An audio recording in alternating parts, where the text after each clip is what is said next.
രണ്ട് ഒറ്റ സംഖ്യകളുടെ ഗുണനഫലം 621 തുക 50 എങ്കിൽ ഓരോ സംഖ്യയുടെയും തൊട്ടടുത്തുള്ള രണ്ട് ഒറ്റ സംഖ്യകളുടെ ഗുണനഫലം എന്താണ്? സോ രണ്ട് സംഖ്യകളുടെ ഗുണനഫലം 621 തന്നിട്ടുണ്ട്. അതായത് രണ്ട് ഒറ്റ സംഖ്യകൾ എന്താണ് 621 ഫാക്ടറായി വരും എന്നാണ് പറഞ്ഞിരിക്കുന്നത്. സോ ഏറ്റവും എളുപ്പമുള്ള പരിപാടി 621 തന്നിരിക്കുന്ന ഗുണനഫലത്തെ ഫാക്ടറൈസ് ചെയ്യുക. 621 കറക്റ്റാ. നമുക്ക് തന്നിരിക്കുന്ന ഏതാണോ നമുക്ക് തന്നിരിക്കുന്ന നമ്പർ, ആ തന്നിരിക്കുന്ന നമ്പറിനെ നമ്മൾ ഫാക്ടറൈസ് ചെയ്യാം. സോ 621 നമുക്കറിയാം ഇത് 3ന്റെ മൾട്ടിപ്പിൾ, കാരണം 6 6 8 9 3 കൊണ്ട് ഡിവൈഡ് ചെയ്താൽ നമുക്ക് 207 കിട്ടും.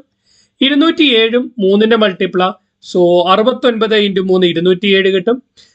ദെൻ ഈ പറയപ്പെടുന്ന 69നെ 3 കൊണ്ട് ഡിവൈഡ് ചെയ്താൽ നമുക്ക് 23 കിട്ടും. ക്ലിയറാ? അങ്ങനെയാണെങ്കിൽ ഈ 621 നമുക്ക് എങ്ങനെയൊക്കെ എഴുതാം?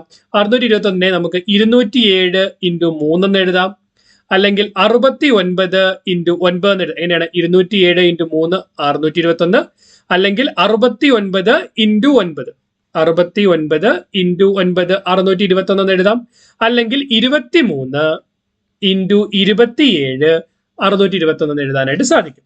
അവരെന്നെ പറഞ്ഞിരിക്കുന്നത് ആ രണ്ട് ഒറ്റ സംഖ്യകളുടെ തുക എന്ന് പറയുന്നത് 50 അപ്പൊ ഇതിനകത്ത് ഏതൊക്കെ സംഖ്യകൾ തമ്മിൽ കൂട്ടിയാൽ 50 കിട്ടും നോക്കാം. ഈ ഫസ്റ്റ് ഫാക്ടറിൽ പറ്റില്ല, സെക്കൻഡ് ഫാക്ടറിലും പറ്റില്ല. പക്ഷെ 23 + 27 50.